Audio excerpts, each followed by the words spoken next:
Hi hello నమస్తే welcome to BRK. నేను మీ కీర్తి. ఈరోజు మనతో పాటు ఉన్నారు మ్యూచువల్ ఫండ్స్ పిఎంఎస్ మరియు ఏఎఫ్ డిస్ట్రిబ్యూటర్ బొనిగెల సాల్మోన్ గారు మనతో పాటు ఉన్నారు. సార్ని అడిగి మరిన్ని విషయాలు తెలుసుకుందాం. నమస్కారం సార్. నమస్తే మా కీర్తి. సార్ ఐపీఓ అంటే ఏమిటి, ఎన్ఎఫ్ఓ అంటే ఏమిటి, డిఫరెంట్ ఏంటి సార్ వాటికి?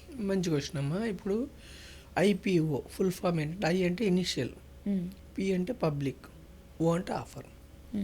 అంటే మొదటిసారి ఒక కంపెనీ స్టాక్ మార్కెట్లో అడుగు పెట్టాలంటే వాళ్ళు ఏం చేస్తారంటే ప్రాస్పెక్టస్ అంటే వాళ్ళు చేసే బిజినెస్ ఏమిటి, వాళ్ళకి ఎంత డబ్బు, వాళ్ళ బిజినెస్ ఎక్స్పాన్షన్ చేసుకోవాలంటే ఎంత డబ్బు అవసరం, ఎన్ని షేర్స్ ప్రజలకు ఇవ్వదలుచుకున్నారు ఏమిటని సెబీ దగ్గర వాళ్ళు ప్రాస్పెక్టస్ అప్లికేషన్ పెడతారు. సెబీ అంటే securities exchange board of India. పెట్టినప్పుడు సెబీ అన్ని పరిశీలిస్తుంది. వాళ్ళు ఇంతకుముందు ఏం బిజినెస్ చేస్తున్నారు, బిజినెస్ కరెక్ట్గా ఉందా లేదా, ఎంత లాభాలు వస్తున్నాయి, టర్న్ ఓవర్ ఎంత ఉంది, వాళ్ళ సేల్స్ ఏమిటి అన్ని పరిశీలించి ఎంత విస్తరించదలుచుకున్నారు ఏమిటి అని చూసి వాళ్ళు పర్మిషన్ ఇస్తారు. అయితే ఇప్పుడు ఎనీ బిజినెస్ అమ్మ ఫస్ట్ ఎవరైతే పర్మిషన్ అప్లై చేశారో వాళ్ళని ఏమంటే ప్రమోటర్ అంటారు. సపోజ్ ముఖేష్ అంబానీ గారు ఉన్నారనుకోండి, రిలయన్స్ ఇండస్ట్రీస్.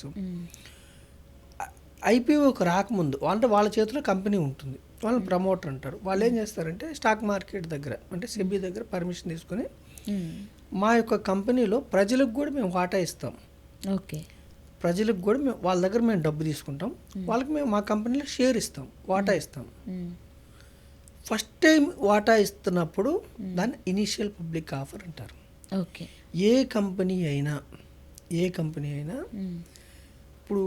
ఇప్పుడు సపోజ్ మా ఉదాహరణ కోసం చెప్తున్నాను, మనది దగ్గర ప్యారడైజ్ ఉందమ్మా, ప్యారడైజ్ హోటల్ ఉంది, హైదరాబాద్ వరకు ఉంది. అవును సార్. దేశం మొత్తం ఎక్స్పాండ్ అవ్వాలనుకున్నారనుకోండి, వాళ్ళ దగ్గర డబ్బులు లేవనుకోండి సపోజ్, వాళ్ళు ఏం చేస్తారంటే సెబీ దగ్గరకి ప్రాస్పెక్టస్ పెట్టి ప్రజల నుంచి డబ్బులు వస్తాయి, విస్తరించవచ్చు. అలాగే ఇప్పుడు నేను చెప్పిన ఎగ్జాంపుల్ లాగా అట్లా ఎస్బీఐ బ్యాంక్ కావచ్చు, హెచ్డిఎఫ్సి బ్యాంక్ కావచ్చు, టీసీఎస్ కావచ్చు, విప్రో కావచ్చు, రిలయన్స్ ఇండస్ట్రీస్ కావచ్చు, అదానీ కంపెనీస్, ఇవన్నీ ఒకప్పుడు వాళ్ళ చేతిలో ఉన్న కంపెనీస్. Okay sir. వాళ్ళు ఏం చేశారంటే సెబీ దగ్గర పర్మిషన్ తీసుకొని ప్రజల నుంచి, సంస్థల నుంచి డబ్బులు తీసుకొని వాళ్ళకి షేర్లు ఇస్తారు. ఓకే. ఫస్ట్ టైము ఈ ఆఫర్ ఇవ్వటాన్ని ఇనీషియల్ పబ్లిక్ ఆఫర్ అంటారు, ఐపీఓ. అంటే ఒక 10 కోట్ల షేర్లు ఇవ్వదలుచుకున్నారు, పర్మిషన్ తీసుకుని 10 కోట్లకి ఒక షేర్ విలువ ఎంత, ఐపీఓ ప్రైస్ అంటారు. ఒక ప్రైస్ వాళ్ళ కంపెనీ విలువను లెక్కగట్టి ఒక షేర్కి 710 రూపాయలు ఫేస్ వాల్యూ ఉన్న షేర్కి, ముఖ విలువ ఉన్న షేర్కి 500, 700, 800 అని ఒక విలువ నిర్ధారిస్తారు. రీసెంట్గా 3-4 ఏళ్ళ క్రితం, 2-3 ఏళ్ళ క్రితం ఎల్ఐసి కూడా ఐపీఓలోకి వచ్చింది. Okay sir. అట్లా ప్రతి కంపెనీ కూడా ఐపీఓకి వచ్చిందంటే ప్రజలు అందులో భాగస్వామ్యం పొందటానికి పర్మిషన్ ఉంటుంది. ఇప్పుడు కిమ్స్ ఉంది, కిమ్స్ వచ్చింది, అపోలో హాస్పిటల్, అట్లా ఎన్నో కంపెనీస్, పబ్లిక్ లిస్టెడ్ కంపెనీస్ అంటారమ్మా వీటిని. Okay sir. ఓకేనా. First time company shares ఇవ్వటాన్ని IPO అంటారు, ఇనిషియల్. అంటే అప్పుడు ఏంటంటే ఆ టైంలో ఎవరైతే అప్లై చేసుకుంటారో, సపోజ్ ఒక 100 కోట్ల షేర్లు ఐపీఓకి పెట్టారనుకోండి, ఒక్కొక్కసారి ఎక్కువ సబ్స్క్రైబ్ అవ్వచ్చు, అంటే 500 కోట్ల మంది అప్లై చేయొచ్చు, 500 కోట్ల షేర్లకు అప్లై చేయొచ్చు.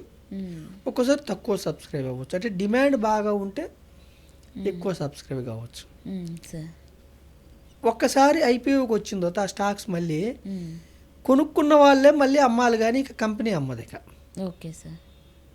అంటే ప్రమోటర్ చేతిలో కొంత పర్సంటేజ్ షేర్స్ ఉంటాయి, అలాగే ప్రజల చేతిలో కొంత ఉంటాయి, ఇన్స్టిట్యూషన్ చేతిలో ఉంటాయి.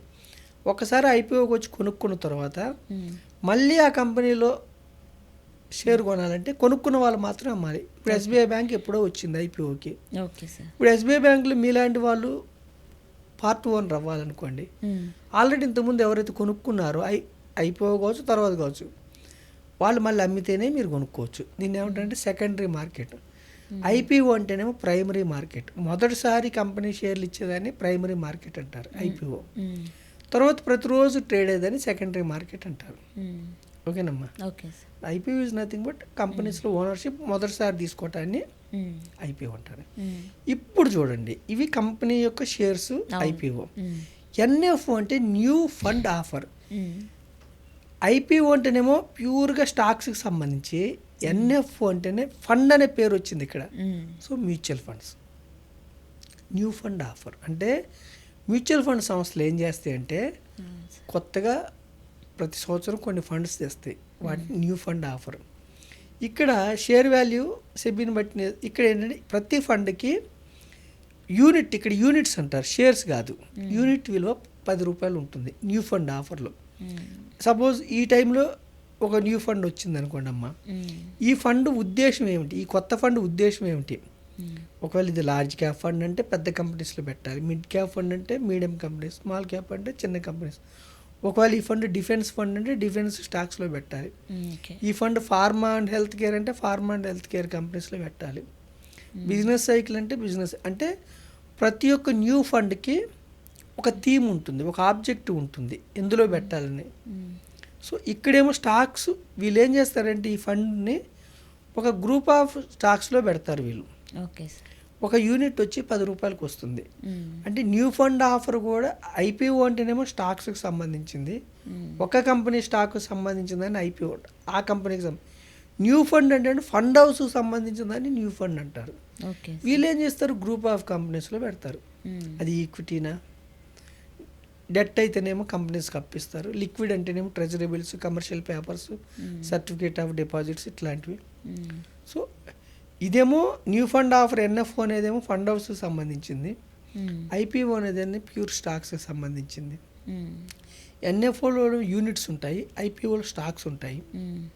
ఎన్ఎఫ్ఓలో ఒక యూనిట్ 10 రూపాయలకు వస్తుంది, ఐపీఓలో కొన్ని 10 రూపాయలు ఫేస్ వాల్యూ ఉంటాయి, కొన్ని ప్రీమియం యాడ్ చేసి ఒక స్టాక్ 500 ఉండొచ్చు, 1000 ఉండొచ్చు. అంటే సెబీ యొక్క డెసిషన్ బట్టి వీటిని ఐపీఓ అంటారు.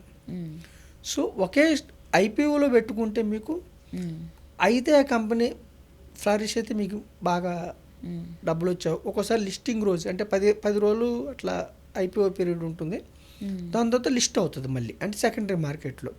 అప్పుడు డిమాండ్ బాగుంటే ఫస్ట్ టైం దొరకని వాళ్ళు, ఐపీఓలో స్టాక్స్ దొరకని వాళ్ళు సెకండరీ మార్కెట్లో కొనుక్కుందామని ఎగబడినప్పుడు లిస్ట్ అయిన రోజే ఒక 10%, 15% రిటర్న్స్ కూడా వచ్చే అవకాశం ఉంది.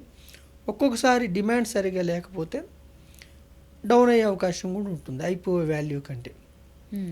ఓకేనమ్మా. ఓకే. సో ఐపీఓ అంటే ఫస్ట్ టైం కంపెనీ స్టాక్స్ ఇచ్చేదని ఐపీఓ అంటారు. ఎన్ఎఫ్ఓ అంటే న్యూ ఫండ్ ఆఫర్. ఇది ఫండ్ హౌస్ సంబంధించింది, ఇదేమో స్టాక్స్కి సంబంధించింది. అదే చాలామంది ఏమంటే ఐపీఓ తక్కువ రేట్లో స్టాక్స్ వచ్చినట్టు ఫండ్ హౌస్లో కూడా 10 రూపాయల యూనిట్ వస్తుంది కదా అనుకుంటారు. Fund house NFO is difference from IPO. ఎలా అంటే ఎన్ఎఫ్ఓ వచ్చినా కానీ వాళ్ళు పెట్టే స్టాక్స్ రేట్లు ఇప్పుడున్న రేట్స్ ప్రకారం పెడతారు, ప్యూర్లీ డిఫరెంట్ రెండు. అది అర్థం చేసుకోవాలి ప్రజలు. Okay sir. అది డిఫరెన్స్ అనమాట. Okay sir. ఐపీఓ అంటే ఏమిటి, ఎన్ఎఫ్ఓ అంటే ఏమిటి, వాటి మధ్యలో డిఫరెంట్ ఏంటి అనే విషయాన్ని చాలా క్లియర్గా ఎక్స్ప్లెయిన్ చేసి చెప్పారు. Thank you sir, thank you so much. Thank you అమ్మా.